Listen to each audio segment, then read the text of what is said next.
Hey everybody, it's Joseph Shepard and welcome to our new show, Exposed After Dark.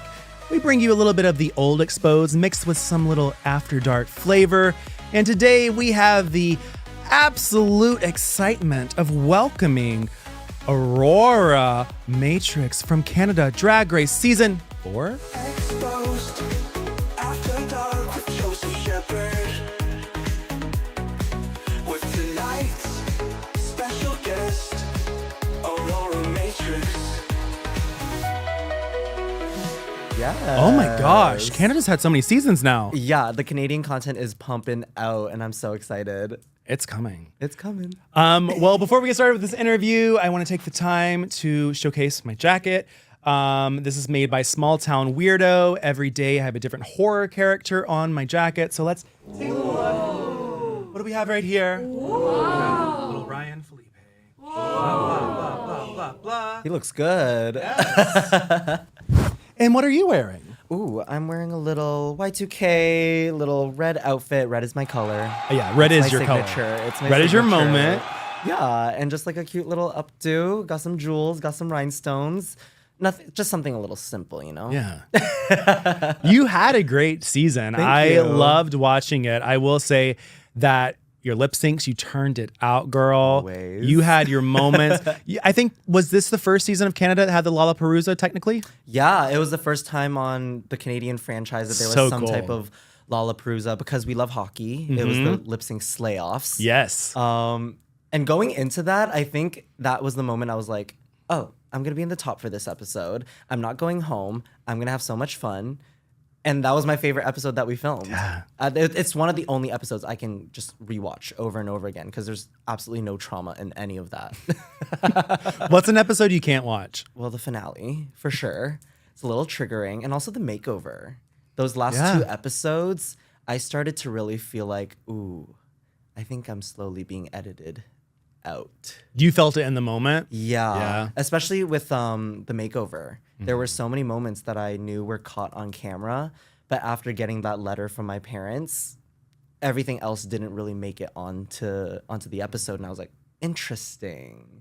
And then the finale came, and as the episode happened, I was like, okay, I think things are leaning away from me now. Yeah. So you said letter from parents. I've always wondered this. So my boyfriend and I go back and forth over this issue. Ooh, yes. I always talk about how I want to go on Survivor. I want to have my moment. And we'll get to those episodes that are like the family letters, the family whatever. Like, you know, you watch Drag Race, you get your family stuff. Yeah. And I always tell him, I don't think this would matter to me. Because at the end of the day, this is my way my head views it. My head views it as your family wrote this to you before you were even on the show, or potentially in that first period, they got it. It's not current. So then I feel like it's forced because they haven't even dealt with you being gone for a long period of time. So I'm like, I don't think I would cry. And then he's like, I would so cry. It would just mean so much. And I'm like, no, I don't think I would. You're like, I don't think it would mean that much to me. Did it mean a lot to you? It did mean a lot to Yeah. me. And I think also just the circumstances of like, at that point, you're away from your family, you're Yeah. away from your comfort zone. You know, you're in this situation where everything is so unknown. So getting a letter from your parents is like, okay, these are people that I know how they speak, I know how they talk. And then on top of that, with Chinese culture, we don't really say like, I love you, I'm proud of you, and all that, at least in my family. Yeah. So to be able to read my mom's handwriting saying, we love you, we support you no matter what, and we just want you to be happy and to, you know, just do something that makes you proud of yourself. Yeah. And in that moment, it was like, oh my God, cue the waterworks, everyone's crying. Even before like family members started coming out, everyone was already sniffling just because we knew it was coming. But yeah, I'm very grateful for that moment because it kind of brought me and my parents back together. That's and gave nice. them a moment to almost reflect on like where this is taking my life and for them to decide, do I want to be part of that journey? And I'm glad that they came around and saw that this is something that I'm passionate about and this is something that I want to share with the world. Do you think they didn't accept that until you were on the show? Do you think it took a while? Yeah, definitely. I would say they started to really come around maybe when I started auditioning for the show, when I auditioned, I kind of gave them a heads up of like, this is what I'm doing. There's a possibility that I'm going to be on TV looking like this. And I need to give you guys a warning that like, if you don't want to see it, don't look for it. Yeah. But if you do see it, you can't be mad at me about it. And then they did their homework. They started watching some previous seasons, previous episodes. And I think they started to understand A, what drag was, and B, how big of an opportunity this was. Yeah. Because when I first brought it up to them, they were like, so you're spending how much money on outfits and wigs, and for what? What do you get out of this? And then they watched the episodes and watched the seasons, and they're like, okay, this is a career. It's not just, oh, I'm playing dress up. It's like, oh, this is something that you're good at and that people love to see, and you enjoy doing it. So why are we stopping you from doing that? And I think that was such a big turning point. And now they're such huge performers or such fans? huge supporters Yeah. of me. And I send them pictures of me in drag now, and That is so they like the cool. messages. They're like, oh, what happened to this outfit that you got? I haven't seen photos of that yet. And I'm like, just wait. You're just like all the fans. You want to see everything before I post it. That's adorable. That is yeah. so cute. To be able to have that support, I think along the lines, no matter if it's drag or what it is, when you are like in the LGBTQIA plus like minority, you want your parents' support. And it's like getting that, and especially for drag, Oh, like 100%. oh, Yeah, it's a beautiful moment, and I always think about it like, wow, like me and my parents, our relationship has come so far. Like back when I was in 2015, I think when I came out, like I never even imagined that this is where we would be right now. And I'm like, oh, I can talk so openly about my sexuality, about drag, about my interests with them without being scared of like, oh, what are they gonna think? Are they gonna like be like, no, you can't do that anymore. We're taking away your phone, taking away whatever. Now I'm like, oh, they love me. They love the drag too. They're curious about what I'm doing as well. And I'm glad that I get to share that part of my life with them. so cool. So I want to know from you, you get off Canada's Drag Race. You are having a moment. You get to experience what it's like to be one of the girls. What has been your favorite thing and your least favorite thing after the whole season was shown?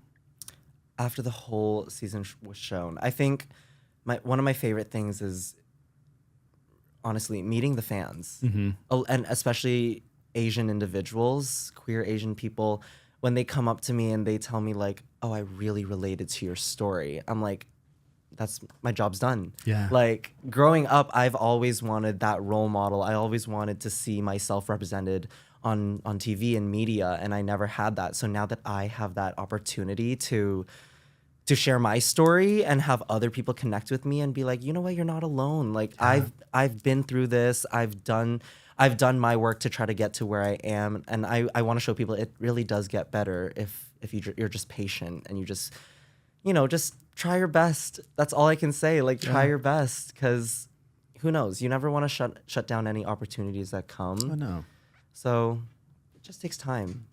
Yeah. And worse, just knowing that eyes are on me. Yeah. 24/7.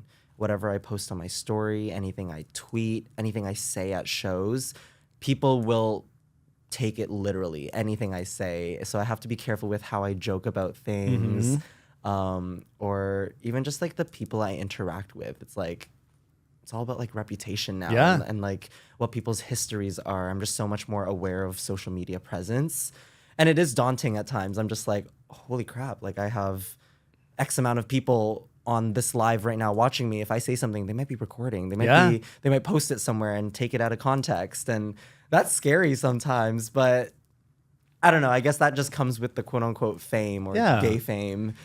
But do you feel like you were a drag artist before Canada's Drag Race? Do you feel like after Canada's Drag Race that you have been more like confided? Like, do you feel like you're more like, oh, I can't do this, I can't do that? Like, does it impact your drag? I guess that's what I'm saying. Not necessarily. If anything, it almost pushes me to constantly one-up myself. Yeah. Because I'm like, okay, well, I've already performed this song before. How can I make it different?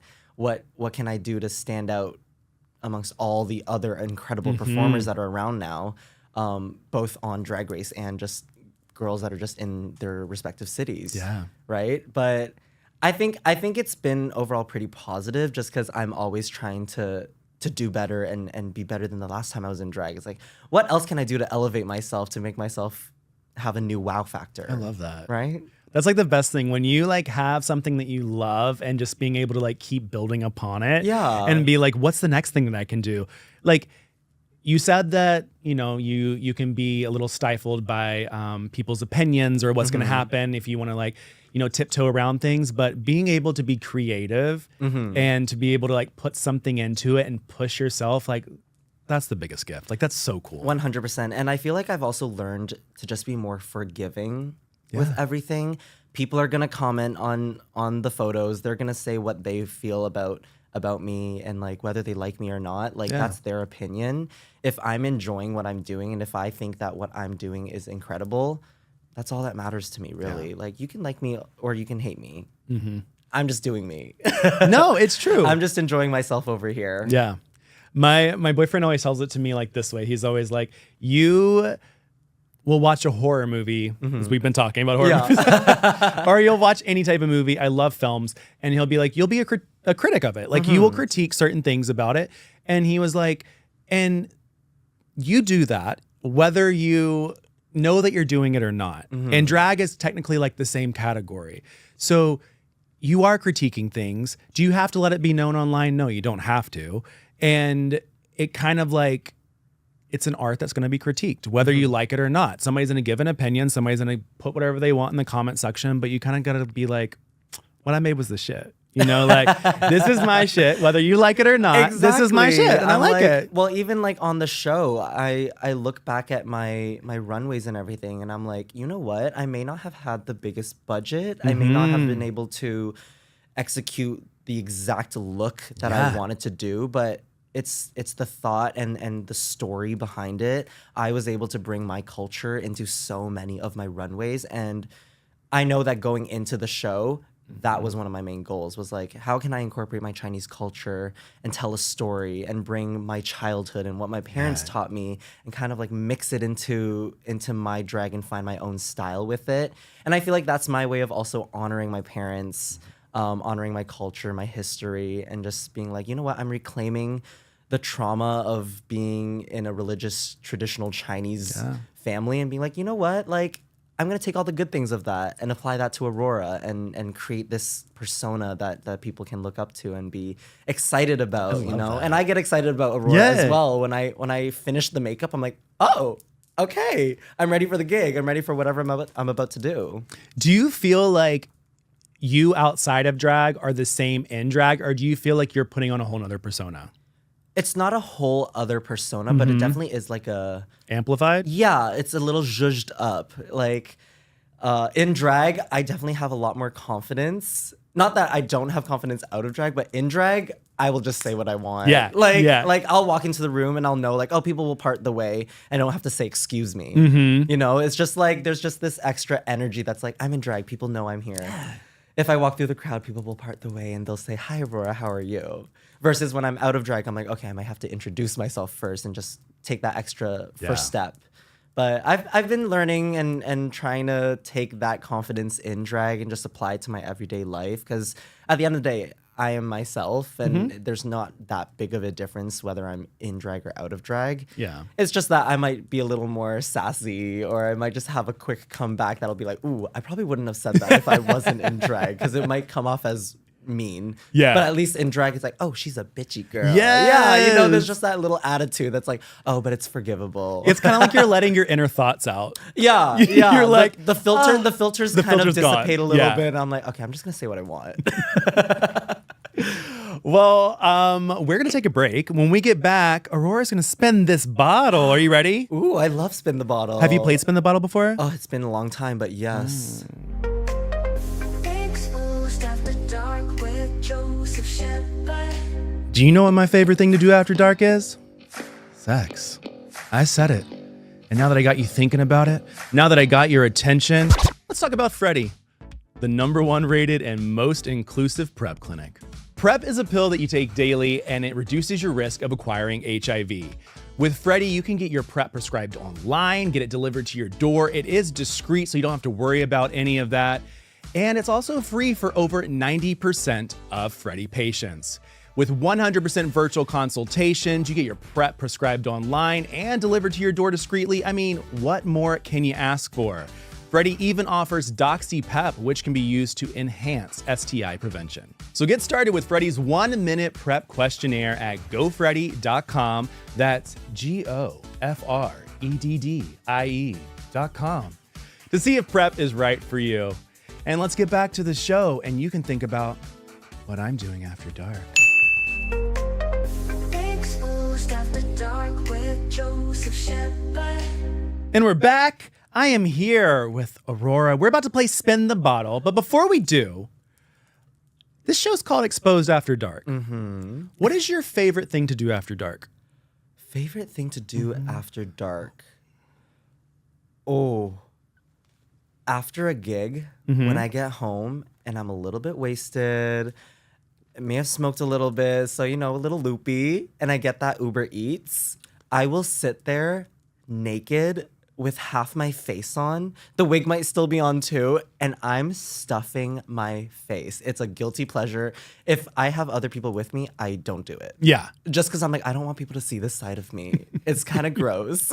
Wait, okay, so what's your order? Like, what's your favorite thing to get on Uber Eats? Ooh, well, I'm from Canada, so I do love a poutine. Okay. The more gravy, the better. Like, I want like You're a gravy girl. sloppy meal. Especially after drag, because I'm like, I don't have to worry about the makeup looking cute anymore. I'm like a little bit drunk. I'm just like, I just need some food in my body. I don't want the messiest food. Yeah. Or like a really greasy burger. Greasy burgers. With lots of everything. sauce. Yes. Like when you bite into it, it's just dripping everywhere. It's kind of hot. After dark. After dark. Maybe you should start an OnlyFans where you eat food. Oh my gosh, just mukbangs every single day. And it's just greasy burgers. And it's also an ASMR. Girl, you got something. Okay, we'll put a pin in that. I'll credit you if I start doing that. You should. Just right at the bottom in the little comment section. Yeah, I'll be Joseph good. Shepard. Well, take a spin at the bottle. Let's see what you get on. Oh my gosh. Let's place in the bottle in the backseat. Oh, hole in the bowl. Oh. So this I had at DragCon 2022. And I called it bowl with the hole, but nobody could get that right, and they kept saying the hole in the bowl. So Well, you had me at hole. you're gonna grab 3 questions out of here, Okay. and you will answer them. They're all related to Drag Race. So good luck. Let's hope I don't fuck it up. Okay, question 1. Who was the shadiest drag queen from your season? Okay, I love this. I have 2 answers. Okay. The shadiest person in the workroom, Luna Dubois. Really? Oh, 100%. You remember the argument with Melinda Yes, and everyone when yes. she was breaking down? So we come back from the runway, and this is after everyone's been saved, and Melinda's going off and saying like, well, that's how I felt at the time, and I want to be here now. And Luna, just sitting beside me, goes, well, a lot can change in 45 minutes, huh? And I just look over at her and I'm like, I hope they caught that. I hope that makes it. Because she's not scared to be shady to your face. Because that's how she's feeling in the moment. And she's like, well, if that's how I'm feeling, I'm going to tell you how I feel. Yeah. A lot can change in 45 minutes, but we can't deny it. You said that you did not want to be here. Now, off camera, in the confessionals, the shadiest person is probably Nira. She was shady. Miss Near Enough. shady. In the workroom, she's all, ooh, like, hi girls, love bugs, all this. And then we're watching the confessionals. And I'm like, oh, you had a lot to say about every single girl, including your little love bugs. Now, I love her. Don't get me wrong. I love her. She's my sister. But it really did catch me off guard. I was like, oh, she had a lot to say throughout the entire season, and we never knew. Question number 2. Which drag queen did you get along with the least on your season? Ooh, this is a hard one because I feel like our season was actually very... It seemed like it was very close. Everyone was quite close and there weren't that many arguments. I'd say maybe the people that I didn't get the closest with were maybe like Melinda or Amy Chanel. even like Kiki Ko. And I think that's honestly because we were just on opposite ends of the room. Yeah. Like the room is a lot bigger than you imagine. You walk in and you're like, oh, this is just a gymnasium. So Denim, me, Luna, we were all on like one side of the room. Yeah. We shared our little corner or where we hung up all our stuff. And I don't think I ever really interacted with like Melinda or Kiki during workroom time, just because we were always so separated. And I was like, well, I'm gonna stick with my girls that I'm like close with. So yeah, during filming, didn't really get to know them, but post show finally got to chat with them and be like, hey, let's hang out. I'm in your city. Yeah. Like, let me actually get to know you and like learn about who you are as a person and not just your Drag Race persona, you know? Yeah, and I think that's like the cool thing too. At the end of the day, like you guys all are sisters. Exactly. Like I think it's cool that you're going to shows too and like seeing them and it's like supporting. And I think that there's also a different feel and vibe to Canada too. I think that you girls bring a little bit more friendliness. It's in our blood. Yeah. We were born like that. We were raised like that. Now, do I wish I got into more drama? Yeah. Ooh. I kind of wish I spoke up a little more in like arguments and stuff and just got involved a little more because I'm like, you know what? That's what people remember. Yeah. Like when you speak up or call someone out, like people will remember that and they'll be like, oh my God, that time when you said this, and this. So I'm like, okay, keep that in mind because I'm like, maybe I do want to be the drama. You should be the drama. Maybe I do want to be the villain. But, you know, on my season, I'm baby. And that was kind of my energy. But you know what? If you come back for an All-Stars, if you come back for any versus the world, anything, add the drama because they already know you at your greatness. Yeah, they know that I can be nice. Yes. But now I can be like, And maybe then pepper in a little more Yes. of that like sassy, shady side that like I locked away in the first time go. Oh, yeah. 100%. All right, your Okay, last one. What are we going to last one. get? I see a red paper, so I'm going to go for the red. All right. Did you ever do something a producer told you to do that you didn't want to do?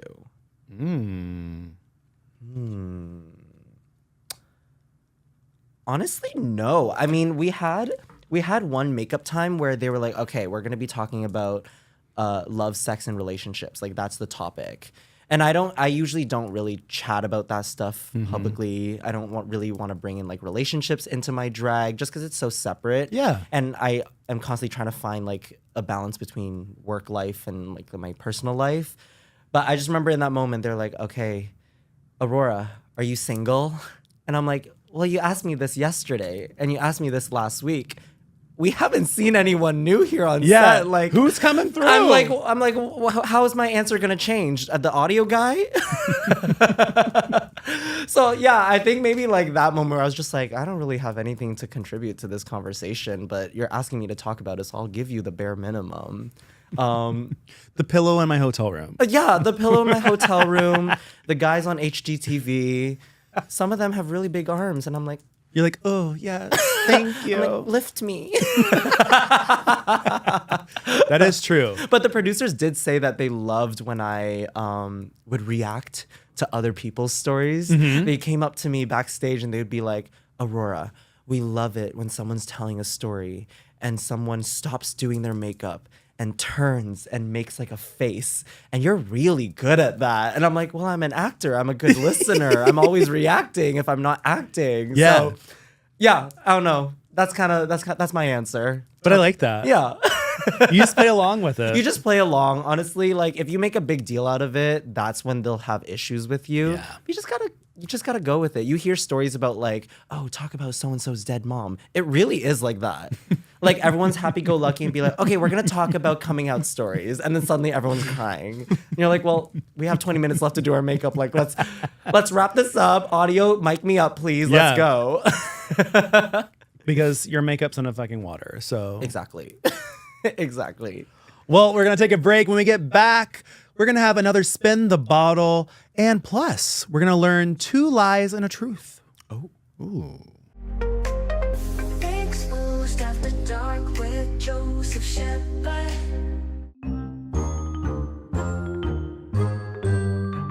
I am still a practicing Catholic. I made a producer on Drag Race cry. Me and my dad were born on the exact same day. My truth is that me and my dad were born on the exact same day and the same hour as well. Exposed Howdy, howdy. Hey, I'm with Aurora Matrix, and we are about to spin the bottle again. But before we do, I have one question for you. Yes. What is your favorite after night snack? After dark snack? Ooh.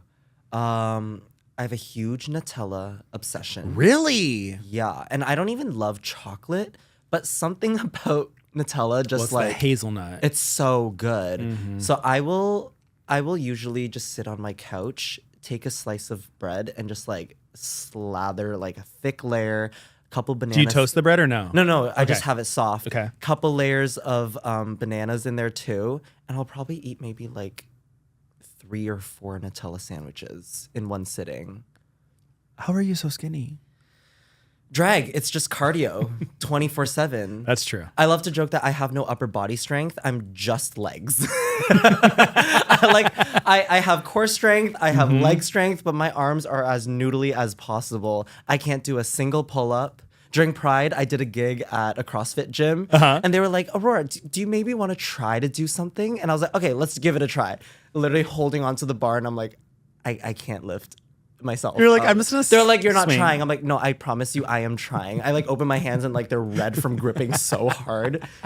Yeah. You're like, no. But I do love a snack. I just love Yeah. snacking on Nutella. Or just a spoonful, honestly, That's the best. It's- It's just a spoonful. of Nutella. I'm the same way. Nutella, peanut butter, like anything that like you have like in a jar and you can just. Oh, I would honestly even do it with like marmalade jam. Well, let's spin the bottle Let's again. Let's spin see the what we bottle. have. Let's place in the bottle in the backseat. Back in the closet. So what's going to happen is I'm going to read you 3 different questions, and you will have to answer 2 out of the 3.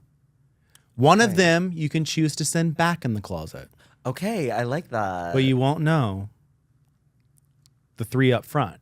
They go one by one. Oh, it's giving. Okay, I'm ready.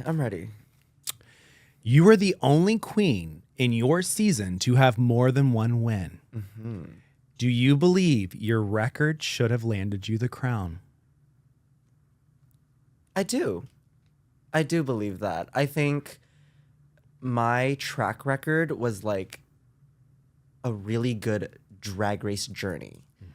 You got to see me in the bottom. You got to see me at the lowest point, Snatch Game, RIP. But then the following episodes after that, you also see me like redeem myself and show that, you know what, I can do this. Like that was just a low moment for me. I can bounce back. So my track record is something that I'm very proud of, Yeah. and having 2 wins as well.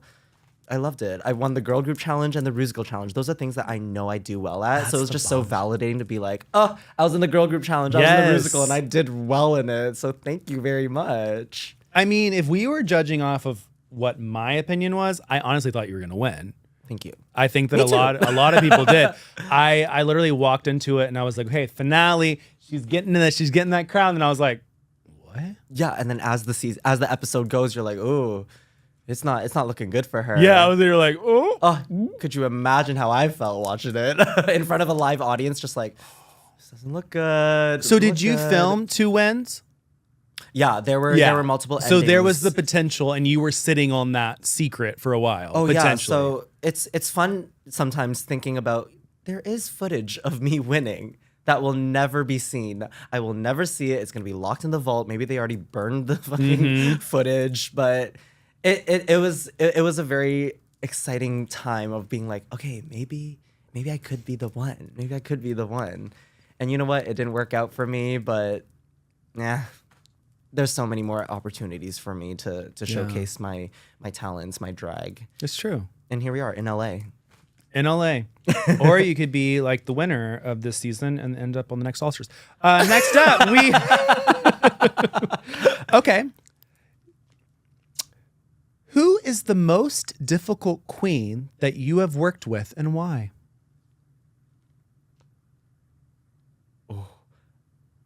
I'm gonna send this one back into the closet. Okay, it goes I'm back gonna- into the back closet. into the closet. Sorry, girl, you're coming out another time. Oh God, wait, that means I can't send this. You next can't one. send the next one back, so this is the last one. Okay, hit me with it. What is a drag race secret from your season that no one knows? at the top of each episode, when we come into the workroom out of drag, and it's like, it's a new day in the workroom. Sometimes those aren't a new day in the workroom. It's the same day? They're false entrances. So sometimes things are shot in different orders, but they're telling you like, okay, everyone reset, get back into whatever. This is gonna be for the next beginning. And now that I know that that has happened, I'm watching seasons now and I'm like, oh, I know they cut there. Yeah. Oh, I know this only took 2 minutes. Oh, I know this took 3 hours to do. It's just like now that I've seen behind the veil of Drag Race, I'm like, okay, I have a producer lens now. Yeah. I kind of know where things are cut and where things are produced. It's a little odd sometimes just because it takes me out of watching Drag Race and knowing that, oh, this is a produced reality TV show. Like at the end of the day, producers are going to do what they want to do. So yeah, I remember doing those false entrances and being like, this is so strange because we're talking about something that hasn't happened yet, but we're pretending that it already happened. Definitely interesting. Puts into perspective of what is real in reality TV. Yeah. I mean, there's so much real and so much fake. Yeah. And you'll never know what it is. I said those things, so you can use it. Yeah, right? Just don't splice it together. Have you seen those Drag Race things that are like, I think it was Diabetes. Yes! I'm walking down the runway with In my construction paper. And it almost sounds like a weird Mad Libs like it sentence. Is so good. Yeah, I'm like, that is my favorite. This sentence has 20 jump cuts. Like every word is from a different sentence pieced And together. I think it was like, what did it say? Like, my construction paper, blah, blah, blah. And then it was like, in my 10-inch heels. You know so what? good. I have another answer for this question too. Okay. When you're doing confessionals, at least for my season, we always did pickups. So they'll be like, oh, we're going to jump back to episode 1. And you're at like episode 6. Yeah. Be like, let's just do another first impressions. What were your first impressions when you first walk into the room?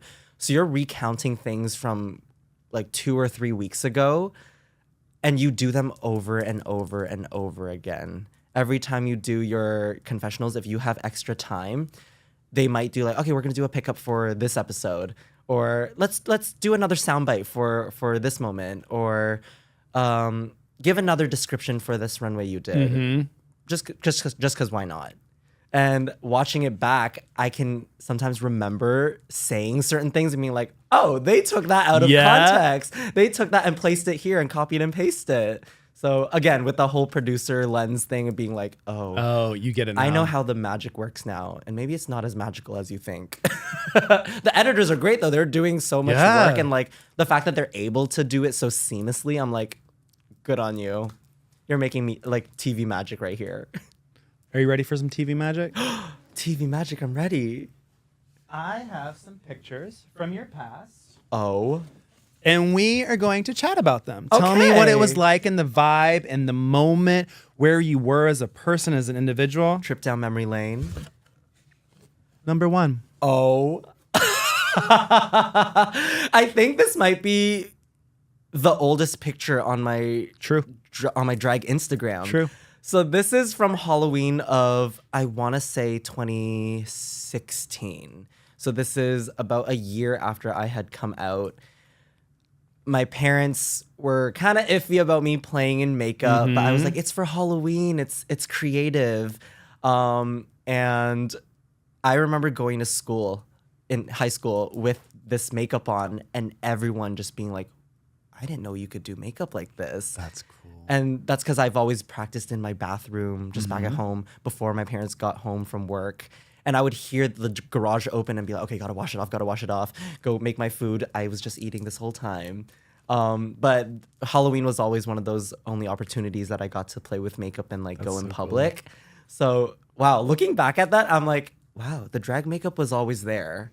This was even before I started doing drag. So you were hitting it. I was definitely experimenting with shapes and the exaggeration of features. And I'm like, we've come a long way, but I'm very proud of baby Aurora right here. Yes, baby Aurora. Well, another baby Aurora that I want to know. Oh, God. You went to, is this a formal or a dance in makeup? Oh. Oh, my goodness. Like, I think I was in either 11th or 12th grade. And I was like, I'm going to go to a school dance with makeup on. And I knew that my parents wouldn't let me. So I went to my best friend's place, did my makeup there, and then went to the school dance. And I remember being so scared that like, oh, maybe like my friends are gonna text my parents, or maybe the teacher's gonna text my parents. I showed up to the semi-formal, and all the teachers were like, "Did you do this yourself?" Like my teachers who didn't know that I played That's in makeup. cool. And also like at the time I was one of like the only gay kids that were out and like open at school. So everyone was honestly so loving and so sweet. Here are two of my friends, Monur and Brooke from high school, and they've stuck with me since day one of grade 9. So yeah, it's crazy seeing that, because that was like one of the first times that I went out in public in like a full like glam kind of beat, but still like male presenting. So yeah, definitely a strange time for like figuring out like a gender identity, where I stand with that, and also just like, are other people gonna like Judge me, way? be Yeah. mean to me about it? But it was a school dance. Everyone's dressed up, so like I feel like It's like, why not? I saw some people wearing more makeup than me. Yeah. All right. What about thirst trap? Oh my gosh, that's funny because that's also the first photo on my Grindr. Stop. In the past few Yes. years, I have started really learning how to love myself. Bitch, you were so fucking sexy. You should love yourself. Thank you. But funny story about this one. I had just got new underwear and I was trying it all on, as one does.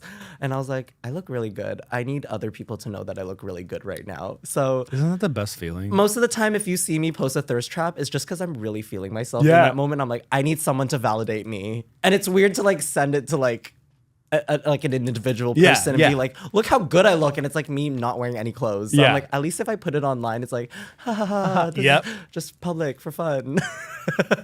I do love me a thirst trap. I love a good thirst trap. This is a really good thirst trap. Thank you. Also, this underwear is, there's something there and it's amazing. We love a package. We love a package. We love a package. Let's talk about this package. Oh, This is the most infamous moment, I think, from Canada's Drag Race. Okay. As we know. oh. You are literally on one side. We have Melinda. Melinda. Sitting in her Vivienne Westwood inspired look. Okay. I need to know. This was a huge moment Yeah. for this season.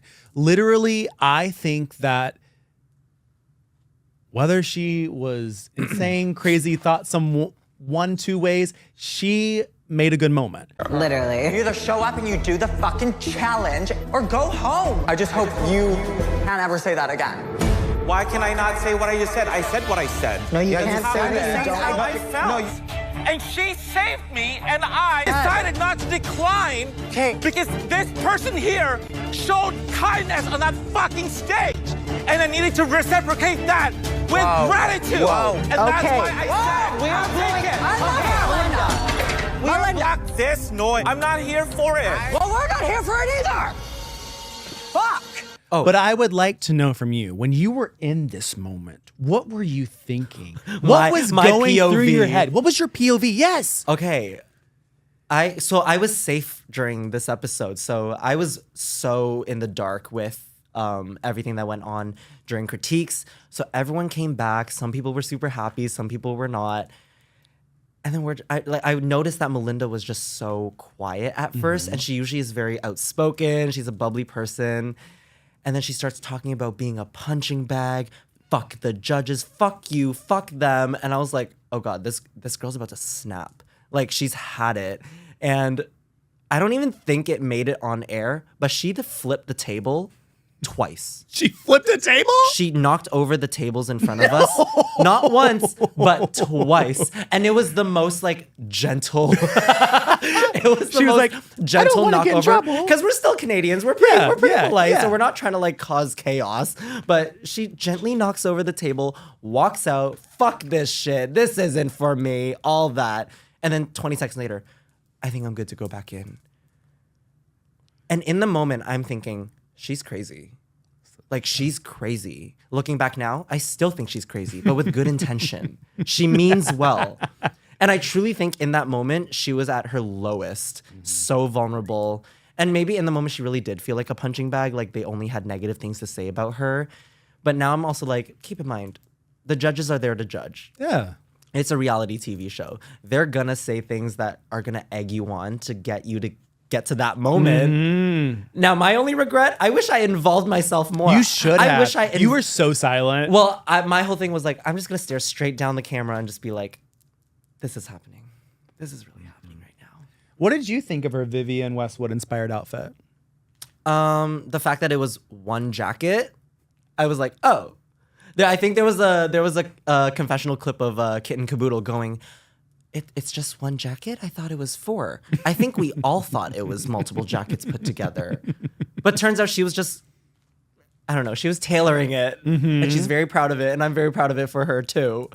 But I was just like, Mama, you really thought that you were in the top for this look, but you were not. She was not. No. And she tried. She tried so hard. Delusion. And she didn't get, and she got saved. Yes. And she didn't have to lip sync for it, which really shocked me. They But- said once she pulled that shit out and Untucked, Oh yeah, they were like, we're keeping her We're keeping around." her another week. And then We need to Mira do it." and Amy lip sync, and then they get double saved. Yeah. And then we're all sitting there like, well, what the fuck is going on? Like, do the producers have a greater plan for Melinda now? Like, is she making it to the top 2? Honestly, in the moment, She was about to beat you. I was ready to throw hands. I would have. I would have cut up some wigs, maybe safe, like super glue some of her lashes, ruin her makeup. I don't know. Do you think anybody did any sabotage on your season? I mean, I definitely sabotaged Denim. How? While we were doing our makeup for the lip sync slay off, I was talking to Denim. I was like, oh my God, like, we have so many songs that we have to do today. Like, what's your favorite? And she was like, oh, I'm Not Here to Make Friends by Sam Smith. And I was like, oh, fuck, that's my first choice too. And she's like, dang, well, I don't want to lip sync against you. I was like, well, as long as we don't get paired up together, then that's fine. We had our alliance, so it was like, okay, like, we're not gonna send each other home. And then Winnie Harlow pulls out my name and is like, okay, you guys get to choose your songs. And I'm like, well, Denim chose my song, but I also want to win. So like, I'm gonna sabotage her. And the alliance was out the window at that moment. Damn. We're like, we're gonna put a little break on this alliance. But I also had a plan. I was like, if I beat her and make it to the top, then I'll just save her. Yeah. It'd be like, hey, I'm sorry I put you up for elimination, but now I'll save you. Yeah. Well, as we close the show out, it's now time for you to reveal 2 lies and a truth.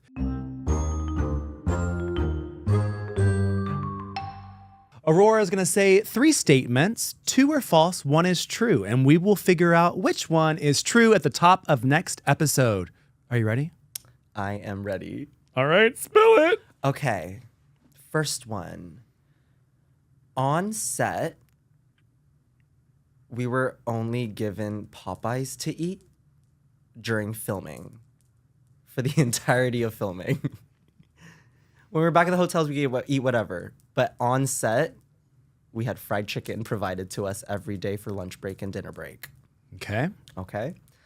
The second one, I would say, is our reading challenge was really, really bad. And maybe like only 2 people did well, but they edited the reading challenge to look a lot better than it was. The third one, I would say, when I was in the bottom 2 and I was lip syncing, we stopped the lip sync and reset because I wanted to change my shoes. Those are 3 statements, and there's only one of them that is the truth. And we'll figure it out at the top of the next episode. Until then, I'm Joseph Shepard. You can follow me at Joseph A. Shepard. Make sure to subscribe, comment, like, all of that good stuff down below. Also, let us know what you think the truth is. Aurora, where can we follow you? Oh, you can follow me on Instagram, TikTok, Twitter, everywhere at Aurora Matrix. Aurora like the princess, Matrix like the movie. And you can keep up to date with everything I'm doing. I also just started a podcast as well. Yes! It's called The Powder Room. And I feel like that's a place where we can kind of spill the tea, touch up our makeup, and really talk about how we feel about everyone else in the shows. Ooh, I love that. So keep an eye out for that. Is it out now? Is it Yes, I think our first episode just came out. Okay. Every 2 weeks, we come out with a new one with myself, my best friends Perla and Van Goth in Toronto. And we're the self-proclaimed Powder Puff Girls. Yes. So yeah, tune into our little Powder Room podcast. Well, we'll link it down below. Make sure to click it, check it out. Thank you so much for being here. Thank you for having me. Of course. Until next time, this has been Exposed After Dark.